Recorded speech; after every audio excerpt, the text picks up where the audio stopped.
Dámy a páni, vítame vás pri ďalšom rozhovore s extrémne aktuálne žiadanou osobou, najmä v americkej organizácii UFC a u nás na Slovensku jednoznačne aj je ním Lajos Klein. Lajoško. Čau, servus. Vítaj medzi nami na Slovensku, trošku si pocestoval do zahraničia, víťazne, úspešne. Áno. Ja teda pretradím fanúšikom, ktorí len zachytili, že si vyhral, tak bolo to s Ignáciom Bahamondesom posledný víkend. Otváral si kartu UFC, čo už samé o sebe je celkom ako prestížna záležitosť. A si ten zápas perfektne zvládol. Ďakujem. Ako sa cítiš? Tak cítim sa skvele, no. Jak po vyhratom zápase, bol to určite pre mňa dôležitý zápas, ťažký, super, ale do tej prípravy som dal fakt maximum, aj moji tréneri, takisto aj ja, takže vedeli sme, že sme dobre pripravení a že proste ideme tam vyhrať ten zápas, tak som veľmi rád, že všetko takmer vychádzalo v tom zápase, jak sme si naplánovali a že sme to dotiahli do víťazného konca. Už som spomínal troška, že tá hlavná karta, že je to také prestížne.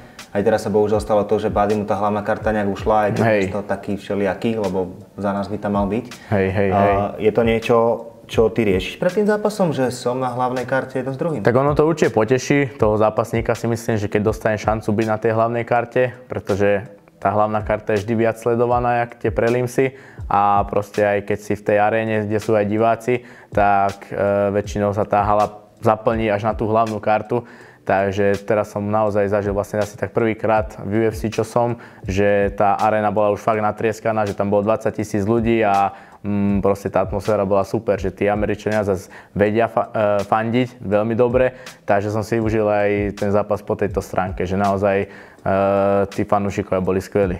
Aj si ťa išli, že naozaj pri tom nástupe bolo cítiť, že máš tam nejakú základňu tých svojich? No, to som cítil aj ja, jak som vyšiel vlastne na tú nástupovku moju, tak všetci mi tam dávali ruky a proste aj po zápase, keď som vyhral a odchádzal som z klietky, tak naozaj všetci išli aj zo sedačiek dole, čo najbližšie ku mne, že sa chceli odfotiť, aby som im podpísal nejaké tričko alebo šiltovku, takže to bolo super, no, pre mňa neskutočné zážitky.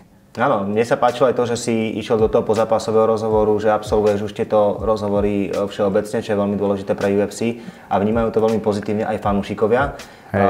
Cítil si tam, mal si rozhovory aj pre UFC pred zápasom, ja som ho čítal, áno. aj po zápase.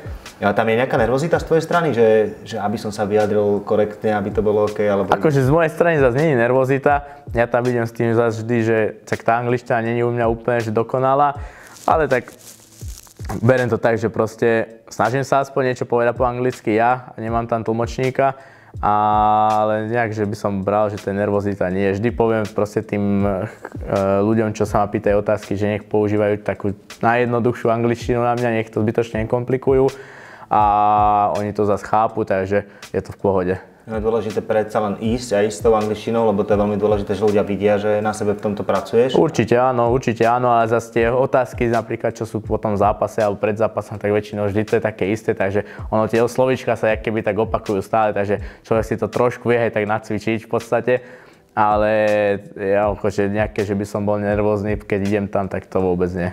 Keby sme to brali tak možno na také tie obrátky a percentá, nakoľko sa ti zmenil život, keď si vstúpil teda do UFC a už tam bol ten kontrakt, už tam bol ten úspešný zápas, lebo ty si vstúpil tým najlepším možným spôsobom, tvojim obľúbeným headkickom, si vlastne vypol Shana Younga. Hej. A teraz už si vlastne zabehnutý borec UFC, dá sa povedať, už si tam taká tvár, že aj si výraznejší, že už Dana White ťa vidí, už ťa má, aj sme videli pri tom, Janko Hudák robil video, tvoj tréner, ste išli na váhu. To bolo brutálne, to je kedysi bola jedna firma, kde bol futbalista a proste išiel. No jasné. Normálne si podal ten... No jasné. A bolo vidieť, jak vás bere. To je neskutočné. No, zmenil sa ti život akože o dosť?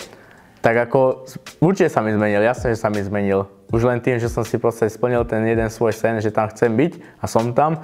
Teraz samozrejme mám nejaké iné sny, že proste chcem tam aj niečo dosiahnuť, samozrejme, že nechcem tam byť len nejaký, že jeden z mnohých zápasníkov sa tam zúčastní, ale chcem tie zápasy aj vyhrávať. Takže naozaj tomu pristupujem zodpovedne, ale zmenil sa mi život aj po tej stránke, že prišli noví sponzori, keď som došiel do UFC, takže naozaj určite mi to zmenilo život. Čiže je to rapidná zmena, dá sa povedať. Určite, hej. Ale si to neskutočne užívam, každý jeden ten moment, keď sme tam, takisto, jak si hovoril aj ty, aj to váženie verejné, že proste sú tam tí ľudia, je tam Danaba, je tam celý ten tím okolo UFC a že proste to sú také momenty pre mňa, že na to človek nikdy nezabudne a proste vždy si to užíva. ten človek, keď tam ideš aj 6-krát, 7-krát, 8-krát, tak za každým si to človek užije. Je to veľká vec. Ja ako bývalý futbalista by som povedal, že ja ťa tam vidím a si tak predstavujem, keby som hral Manchester United a idem hrať Ligu majstrov. Hej, no. Proste, že naozaj, že šupa.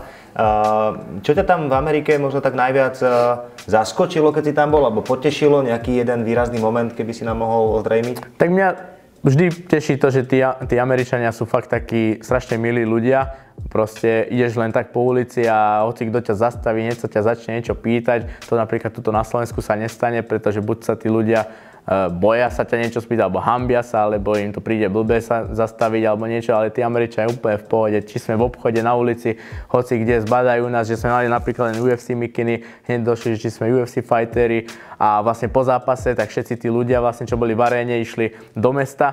My sme išli takisto trošku to osláviť a to bolo neskutočné. Oni chodili za mnou, že Klein, že už ma poznali aj po mene, chceli sa so mnou fotiť, takže to bolo super. No, to je fakt, že niečo neskutočné. No nechceli sa fotiť len s tebou? Nechceli sa fotiť len so mnou, chceli sa fotiť aj s mojím tímom, no samozrejme.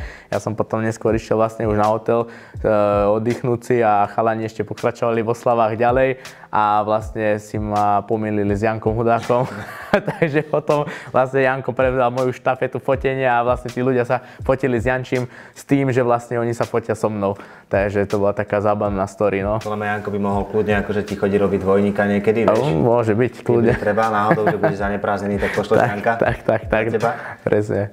Ak sa dostaneme do tých absolútnych začiatkov tvojho pôsobenia v bojových športoch, tak to bolo, ja som si to tak troška skúmal, v 12 si sa dostal na tréning boxu, sa písalo, ty na to môžeš potvrdiť, ale že tajne, že si sa bál, že čo ti na to doma povedia. Tak áno, lebo predsa bol to taký nebezpečnejší šport a určite však som mal v hlave to, že určite keď poviem doma mame, že chodím na box, tak asi s tým nebudem moc spokojná, pretože vždy boli takí, že ma ťahali viac s tou stranou, že nech vyštudujem niečo, nech idem aj na vysokú potom ďalej a takto, že proste nech mám nejakú školu vyštudovanú. No ale ja som sa potom vlastne chcel som to vyskúšať ten box, takže ma to lákalo, tak som sa tam prihlásil. Doma som to nepovedal rodičom. Vlastne som to povedal po nejakých 2 mesiacoch, keď som vlastne už potreboval zaplatiť tie tréningy, lebo tréner vlastne chodil za mnou, že kedy už zaplatím tréning, že chodím sem 2 mesiace a ešte nevidel peniaze odo mňa. Tak potom vlastne som už musel povedať doma máme, že teda chodím na tréningy boxu. No ale akože bola s tým tak v pohode, lebo si myslela, že dobre, však nech idem, vyskúšam to 2-3 mesiace, že potom prestanem, hej.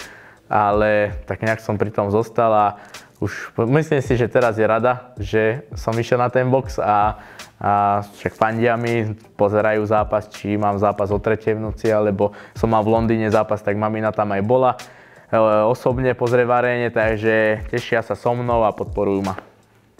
A potom vlastne si ten box začal robiť dlhšie, ten klub sa rozpadol. Áno.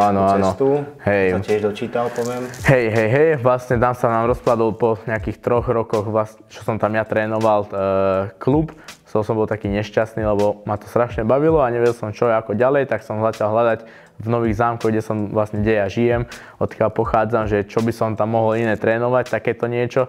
Tak potom som si tam našiel, že tam je niečo, že brazílske jiu-jitsu a potom som nejako začal dostávať vlastne na povedomie to, že MMA existuje a takéto veci, tak som si to začal pozerať na YouTube a keď som došiel pozrieť prvýkrát na tréning na to brazílske jiu-jitsu, tak som si hovoril, že že to je také strašne podobné tomu, že celkom sa mi to ľúbi, bolo to úplne čo iné ako box, ale že by som to strašne chcel vyskúšať, tak som sa potom vlastne prihlásil na to jiu-jitsu, začal som to trénovať, celkom mi to išlo, si myslím, že dosť sa to rýchlo lepilo na mňa a potom to už išlo, že som začal trošku aj kopať a sme s trénerom vyskúšali ten prvý amatérsky MMA zápas na nejakej lige v Piešťanoch to bolo, takže tak to nejako začalo. Ja som chodil na Hanuman Cupy do Bratislavy, ešte kedysi to boli akože, lebo vtedy tu vládol vlastne tajský box v Bratislave, dá sa povedať. Áno, ty si tam mal zápasy. Ja som tam mal zápasy, no. Ja som ťa vtedy aj videl, že som tam sedel niekde v publiku, ešte som ani nevedel. No, ja som tam mal 2 zápasy, tuším, vtedy na Hanuman Cupe. Alebo 3 dokonca, 3 zápasy si tam mal, Hej. No dobre, tak si zápasil na tých Hanuman Cupoch postupne, ja som tam už teda zatrel toho Atilku niekde a s Atilkom si sa ako ty vlastne dal dokopy? To som sa dával dokopy ešte s ním vlastne, keď som trénoval v Zámkoch u Tomáša Bilišiča, tam som vlastne začal svoju takú MMA kariéru. Tak vlastne vtedy som sa možno pripravoval na nejaké majstrovstvá sveta amatérského MMA boli niekde, mne sa zdá, že v Rusku to bolo a chcel som si zatrénovať s Ivanom Buchingerom a takto, lebo on už však vtedy bola v podstate moja váha. Tak sme sa nejako nakontaktovali cez Attilu, že či by som nemohol prísť niekedy si zatrénovať s nimi na sparingy a tak ďalej. A oni vtedy ešte trénovali Gabčíkové vlastne. Tak sme tam potom vycestovali s mojím trénerom, sme tam došli a to bol taký prvý kontakt s nimi, že proste ja som tam došiel, bol tam Ivan Buchinger, bol tam Attila Vek a to boli vlastne pre mňa také osobnosti toho športu, že ja som tam došiel do tej haly a najprv som na nich tak kúkal, že ja som si hovoril hlave, že kokos, že teraz idem fakt, že s brutálnymi fightermi, že zatrénovať, že to bola veľká česť pre mňa. Jasne. Takže takto to nejako začalo vlastne a vlastne Attila si ma tam všímal. Videl, že som celkom šikovný a tak ďalej a potom vlastne postupom času, keď som začal trénovať aj v Bratislave, už do office som chodieval a on tam vlastne tiež chodil a potom vlastne jeden tréning ma zastavil, že nech prídem niektorý deň aj do Trnavy, že tam sa tam otvoril nový gym, že on tam vedie tie tréningy a že by bol rád, keby sa tam niekedy ukážem a že vyskúšam si to. Ja som povedal, že určite by som došiel, teda že veľmi rád a potom som tam vlastne aj išiel hneď na ten tréning a už som tam aj zostal potom. Ja neviem, lebo vy dvaja ste takí, že ja Attilu veľa vnímam s Ivanom Buchingerom z Torky, vnímam z Torky s chalanmi, ja neviem, s Kajom Ryšavým, s Romankom Paulusom, ale s tebou som od neho nejakú výraznú storku nepočul v tom zmysle ja si pamätám iba to, že keď som ho stretol a už sme sa nejak vnímali, že ja som začal robiť v tomto svete nejaké novinárske veci a on bol už šampión Bellatoru, tak mi v kuse hovoril, že počkaj, že Lajoško, to bude, že veľký talent. A v kuse to opakoval. Vždy, všade, kde došiel, sme sa bavili, no čo, ako to vyzerá, že počkaj na Lajoška, že to je veľký talent. A v kuse len teba spomínal, vy ste spolu zažili niečo iné mimo gymu, že nejaké strandy a tak ďalej, alebo to bol naozaj taký vzťah trénera a zverejnec a kamaráti z gymu? Väčšinou to asi bolo tak, no, že buď z gymu, alebo však chodili sme spolu na tie zápasy, takže hlavne z tohto hľadiska. To bolo, pretože vlastne ja bývam v Nových Zámkoch, on býval vtedy Gabčíkové, potom vlastne v Trnave. A takže nejako mimo sme sa až tak nejak často nestretávali. No, maximálne na nejakých spoločných akciách, keď bolo, že neviem, že večierok vianočný v gyme alebo takto a robili sa nejaké akcie, alebo mal narodeniny, tak ma pozval na oslavu. Ale až tak nejak veľa času stráveného nemáme nejak pomimo gymu. No. Hej, tak som to dobre nejak navnímal, že ten váš vzťah je taký, že veľmi kamarátsky, ale hlavne pracovný. No. Čiže... Ale už som mu hovoril, že už by ma mohol niekedy zobrať na ryby, tak čakám. Áno, išiel by si normálne na ryby? Jasné, lebo tak ja som rybár tiež, takže, no jasné. A čo vás na tom tak baví? Lebo akože mne tá predstava príde, že 4 hodiny tam čakáš na to, či teda niečo sa chytí, dosť taká nudná, ale... No, pre teba možno nudná, ale pre mňa tá nuda, ja to beriem ako taký relax, že som v prírode, dobré počasie, trošku si zachytáme, aj keď tá ryba niekedy, že nepríde, tak aspoň, že sme vonku a som tam s kamarátmi, bavíme sa, sranda je, niekedy si niečo ugrillujeme a... Čiže je to viac o tej debate skôr, ako o tom vlastne... Tak, skôr o tom relaxe, že idem si tam oddychnúť, že úplne vypnem, som v prírode a nič neriešim, takže skôr o to, takže už som mu hovoril, že by ma mohol niekedy zobrať nejaké ryby, takže čakám na nejakú ponuku. Povieme na ryby, čo piješ, ale čakám to potom. A ty si abstinent úplný? Alebo toto neviem? Akože úplne, že nie. Napríklad aj teraz vždy po zápase, vlastne to je taká tradícia s trénermi mojimi, že po zápase musí byť ten zápas vyhratý samozrejme, tak ideme vlastne do baru a vždy si dáme jeden drink. Takže aj teraz to tak bolo, dali sme si jeden drink a takže toľko asi toho, že ja pijem, no. Tak však to sme troška aj také tie neresti chceli od teba, že čo... Hej, akože nie som proti tomu, že teraz, že úplne, že abstinovať, že samozrejme treba si niekedy trošku vypustiť tú hlavu, že kľudne, že keď si človek vypije, tak to nezazlievam, lebo ja si tiež sem tam, že dám, že po zápase alebo takto, ale nie je to žiadny hardcore, ale ako nie som nejaký, že na nejakej pravidelnej báze. Ja abstinujem teda už teraz, sa snažím, lebo som kedysi neabstinoval. Takže si žúroval veľa. Snažím sa to proste ukončiť, ten vzťah, ale zase nikomu nebránim, keď si to vie proste Jasné. Treba si vedieť užiť. Treba, presne tak, treba sa vedieť aj poriadne zabaviť, treba napríklad aj to víťazstvo poriadne osláviť, aby sa potom ten človek podľa mňa vedel zase len fokusovať čisto na tú robotu a proste na tú prípravu a makať ďalej. Jo, jednoznačne. Keď si troška spomenul tú školu, a mňa to vždy tak zaujíma, lebo ono to troška ukáže, že čo ten človek prežil. Akú školu ty máš za sebou?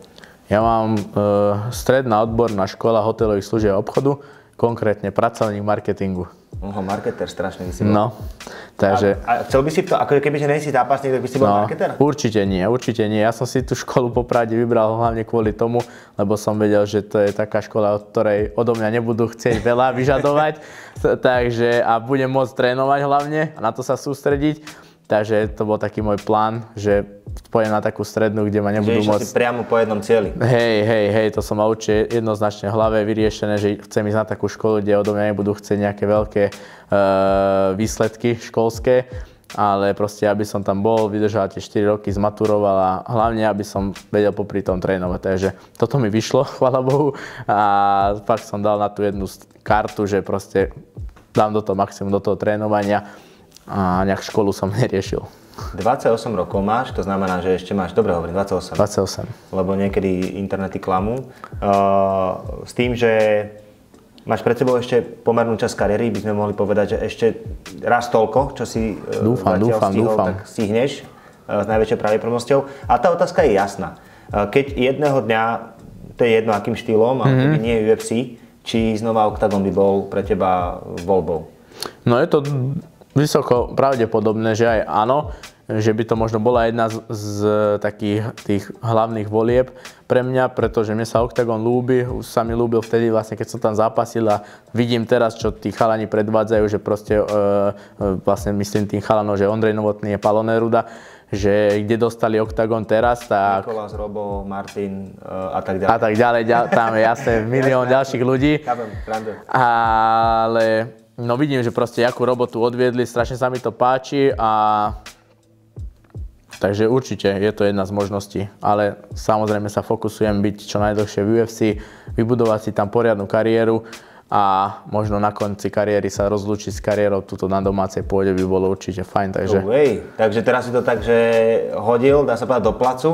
Tá otázka, všetci určite už teraz by sa ľudia rozpisovali, keby som to nepovedal, že čo ty tu trepeš, ak tam má 3 víťazstva a 1 remízu, že úplne si kariéru pred sebou ešte, ale tak opýtal som sa zase. Áno, jasné. A určite by sme ťa ešte niekedy v živote chceli zažiť na domácej pôde. No, to by bola aj pre mňa určite veľká česť. Tak si zápasil s Buchingerom napríklad.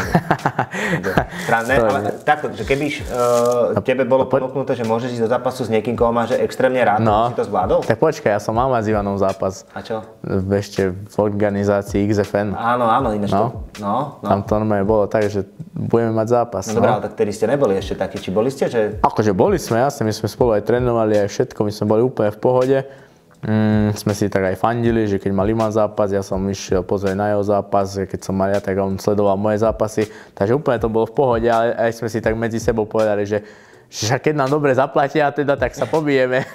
A hlavne, keď to malo ísť že o titul v tej organizácii, že tak proste, lebo aj on chcel mať titul, ja som chcel mať tiež titul a boli sme v tej istej váhe, tak sme si povedali, dobre, keď nám dobre zaplatia, tak ideme do toho. No ale chvála Bohu, akože sa to nestalo, pretože už druhýkrát by som asi do toho nešiel, lebo neberiem tu zase za nejako že významné, aby sme zápasili proti sebe. No jasne, tak keď to bolo, že muselo sa to stať, lebo obidva ste išli nejakou časťou kariéry a... Áno, ale tak hovorím, našťastie sa to nestalo, lebo hovorím, bol by to asi taký nejaký... Určite by to ľudí zaujímalo, samozrejme, bol by to možno veľký zápas, ale mne osobne je asi lepšie, keď ten zápas není, pretože radšej nech si takto pomáhame v prípravách a máme kopec iných možností, s kým máme zápasy, takže... Určite, tých možností bude ešte veľa. Lajoško, už sa teda hovorí UFC o tom, že ten top 15 ranking sa blíži pomaly, ale isto ľahkej váhy, kde chce každý chlapec chcel byť v ľahkej váhe, alebo Conor a Khabib. Každý tam chcel proste byť a preto to je také natrieskané teraz. O to je to proste pre nás, odborníkov, ešte väčšia kvalita, keď v tej ľahkej váhe toto podávaš, takže držíme ti palce. Ďakujem pekne. A uvidíme, ako si na tom s kvízami. Môžem ti dať taký jeden rýchly? Skúsme. Áno, tak ja si toto len túto prečapnem. No, dobre, tak UFC asi ty poznáš, teda, aj ostatných chlapcov. A taký, že šampión mušej váhy, že kto teraz je? Šampión mušej váhy, to je 57, čo? No. To je ten, teraz vyhral Brazílec Pantoja. Je to tak, Pantoja sa píše, je to Pantoja, ho máme čítať, ale Andrej Pantoja, úplne perfektne, bol tam aj Moreno a Figueiredo a tak ďalej. Áno. Dobre, ďalšia otázka, že chemická značka, a teraz zabiem, že fosforu. Péčko. Tak si na Péčko? Jasné. Určite? Podľa mňa áno. No dobré. Tak ako, Je to tak? Je to pečko, ale a ty vieš chemické značky takto, že z fleku? Tak toto bolo také, že toto som vedel napríklad. Áno? Tak samozrejme nie som nejaký chemik, ale toto je taká vec, čo som vedel. Dobre. Tak zatiaľ si zatiaľ exceluješ. Počúvaj, ale teraz, že sme v Refresheri, vieš, a tu ľudia často aj počúvajú, že kvalitnú hudbu, ako aj my teda. No. Koho máš ty najradšej interpreta hudobného? Tak akože ja vždy hovorím, že si vypočujem všetko, čo je dobre, niečo, čo má dobrý rytmus a takto, ale napríklad tak ja mám nástupovku AC/DC Highway to Hell, takže tú pesničku mám veľmi rád. A tú pesničku asi taký, že rockový viac? Vypočujem si aj rock, jasné. Aj nie, že len túto pesničku konkrétnu, ale napríklad AC/DC mám rád ako celú tú kapelu. A inú skupinu ešte, keby si mal vybrať rýchlo? Ja neviem, napríklad vypočujem si aj Eminema, takže to je zase niečo úplne iné, ale dobre, fakt, dobre. že... Takže si taký široko Áno. ako sa povie. Dobre, tak poďme teraz na Brit Awards, čo sú samozrejme veľmi akože dôležité ceny, ktoré dostávajú interpreti. A že kto najviac triumfoval v tom poslednom ročníku Brit Awards? Kto tam bol? A dám ti možnosti, dobre, lebo je to celkom že náročné. No. Že David Guetta, Harry Styles alebo Sam Smith? Dajme Bčko. Bčko? No. Harryho Styles? No. Ty kámo, To je čisto len... Počkaj, toto je len tip. Hej? No. Alebo je to Harry Styles? Hej? No tak potom Akože ja ti poviem tak, že my sme sa bavili so ženou, ešte bolo to, že pred 3 dňami, alebo pred 4, preto som to aj dal. OK. A ona sa vám pýta, že kto je ten Harry Styles, lebo že všade o ňom počujem a sme si potom vypočuli niektoré pesničky a že vieme, že jasné, vieš. Hej. Ale boli sme takí prekvapení. A Sam Smith, vieš, ktorý je, ne? Sam Smith. Nevieš, Nie. taký výrazný spevák by som povedal, aj OK. oblečením a tak ďalej, on bol na tom ocenený s takým, no to neviem, toto bol čisto tip, ale... ľudia asi vedia. A kto má dnes meniny? Ináč ja meniny nikdy neviem, že kto má kedy. Ja si vždy zvyknem pozerať, že si dám do internetu, že kto má dnes meniny, aby som náhodou na niekoho nezabudol, koho mám v rodine alebo takto, lebo s týmto mám vždy problémy. Takže aby sa mi to náhodou nestalo a podľa mňa dneska má meniny Oscar. Hej, tak... Jasné. Mohla to byť Zuzana, Darina, ale bol to Oskar. Oskar? Ty si zabudol. Vidíš to? Šikovný chlapec, inteligentný zápasník. A kedy máš ty zápasník. meniny? Ja mám 25. august. 25. august? No. To je za chvíľku. To je taká otázka. Je Lajoša, jak sa hovorí? No, Ľudovít. Dobre. A to Lajoš, to kde vzniklo inak? Ono to vzniklo na boxe, keď som začal chodiť, lebo v podstate ja som bol celý život, až kým som nezačal boxovať Ľudovít a došiel som na tréningy boxu a tam sa pýtal tréner, že jak sa volám, ja že Ľudovít a on že začal sa smiať, že nie, ty si nie Ľudovít, ty si Lajoš, lebo on bol akože taký viac Maďar, jak Slovák a odtedy som bol Lajoš. A tak Lajoš je také jak slovenské, keby to bolo, vieš, že ja viem, že to je tak jemne... Už teraz áno, no už, Že? už teraz áno, ale je to v podstate z tej maďarskej strany, pretože... Už teraz kľudne, akože bežný ľudový môže byť Lajoš. Áno. Úplne v kľude, no. Si to zakorenil vlastne. Lebo vlastne aj môj otec je ľudovít, môj dedo bol ľudovít, takže sa to takto traduje. A boli bitkári tiež? No, máme to asi tak v krvi trošku, no. Akože dedo bol taký, že sem tam si aj zaboxoval a vlastne otec síce nie, ale na ulici sa zvykol pobiť párkrát. Áno, a ty sa pobil na ulici niekedy? Ako ja som sa pobil, to som niekde už aj možno rozprával nejaký rozhovor, že keď sme mali 17 rokov, tak sme zvykli vyvádzať na diskotékach. Ty si vyvádzal, že si bol zlý? Akože nebol som z tých, čo by že vyrývali, ale že vždy som radšej išiel niekde možno tam, kde sa už niečo deje a aby som bol hneď tam pri ruke, keby sa niečo stane. Takže takto som to nejako bral, ale potom to bolo len taký fakt, že chvíľkový moment, lebo potom som si povedal vlastne, že toto nie je tá cesta, ktorou by som sa chcel vydať, ale radšej pojem tou športovou kariérou, takže potom to už aj neskončilo, ale tak nejaké bitky boli samozrejme. Ale myslím si, že to patrí k tomu, každý nejaký mladý chalan, podľa mňa to je normálna vec, že sa pobije vonku.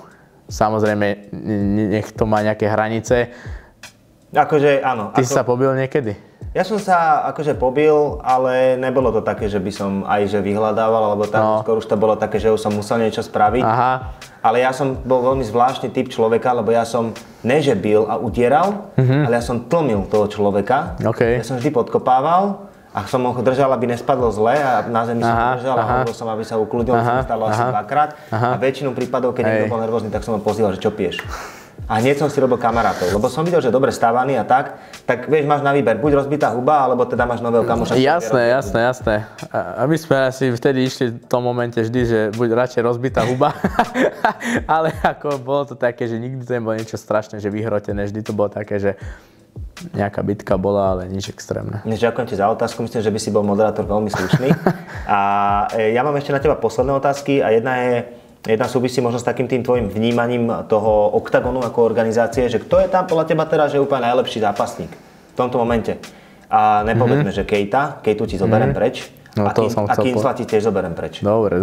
Tak napríklad mne sa ľúbil teraz naposledy, čo bol zápas o titul Magard-Lima, tak ten Lima sa mi naozaj veľmi ľúbil. Aj Magard spravil dobrý výkon, pretože sa mu tam podarilo ujsť z rôznych nebezpečných situácií a proste aj keď tam dostal vlastne také, neviem, 3 kolena možno na také zakázané kolena na chrbticu, tak čo vyzeralo dosť škaredo a proste mohol ten zápas možno, že ukončiť a vlastne bol by asi víťazom, predpokladám, lebo by ho diskvalifikovali toho Limu, ale pokračoval, aj keď možno vedel, že ten zápas prehráva. Takže aj on je dobrý bojovník, ale ten Lima sa mi naozaj veľmi ľúbil. Áno, keby tam Magar, ako si ty povedal, to zahral, tak asi by získal viac. Asi áno. Ale zase teraz srdcia fanúšikov sú na jeho strane stále. Tak a toto sa mi práve že ľúbi, lebo to sa niekedy už v dnešnom svete málo kedy vidí. Sterling napríklad. No, napríklad. A to viem, že proste z toho Sterlinga od tej doby, akože naozaj, že nemajú radi v tej Amerike. Aj keď si to potom obhájil, ale aj tak... Akože áno, obhájil si to, hej, ale proste ľudia to majú stále tak zafixované v hlave, že to je taký herec a že to tam proste zahral, že mohol pokračovať ďalej. Ale tak dobre, no. Však aj tak je to fraje veľký, lebo proste ten titul vlastne získal, nie obhájil vlastne s dobrými fightermi, takže tomu nikto nemôže zazlievať. Ale z Oktagonu, keď hovoríš, tak asi Lima. A keby si mohol vybrať 4 fighterov, ktorých by si mal ty vo svojom tíme, že máš v Oktagone svoj tím, zbieraš nejaké body, dajme tomu, tak a museli by byť československý, že z Česka alebo Slovenska, takže kto by to bol? Ale to je jedno, aká váha. Tak určite by som zobral Čepa, to je psychopat. Potom by som, zobral by som si k sebe Romanka, Karola, Ivana Buchingera. Ivan Buchinger, ako hovorí, že ja už som starý pán. Starý, ale stále dobrý a extrémne skúsený a proste stále má formu. Však človek, keď sa na ňo pozrie, tak proste on je jak vytesaný zo skaly. To je niečo neskutočné, že akú má on dobrú genetiku a proste, ale to je aj tým, že proste celý život ale proste... Ale ty vytráš dobre, kámo. Ďakujem pekne. Keď sa bavíme o tých muskulatúrach, tak vy dvaja ste takí, že naozaj najlepšie vydrať také grécke prototypy. Ďakujem pekne, no. A tak je to aj o tom proste, že akú má životosprávu, že proste ja aj keď môžem, tak si asi väčšinou nedám radšej niečo nezdravé. Samozrejme po zápase vždy áno, aj dneska som mal na obed hamburger, ale taký dobrý hovädzí s domácimi hranolkami.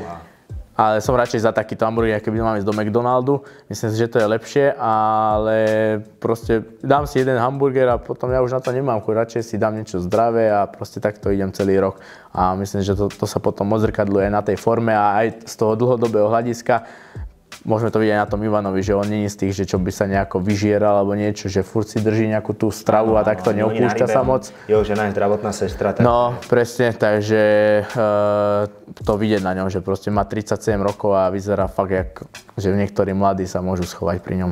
Disciplína prináša ovocie, ako sa hovorí, potom si môžeš dať aj nejaký ten burger, keď budeš hladný.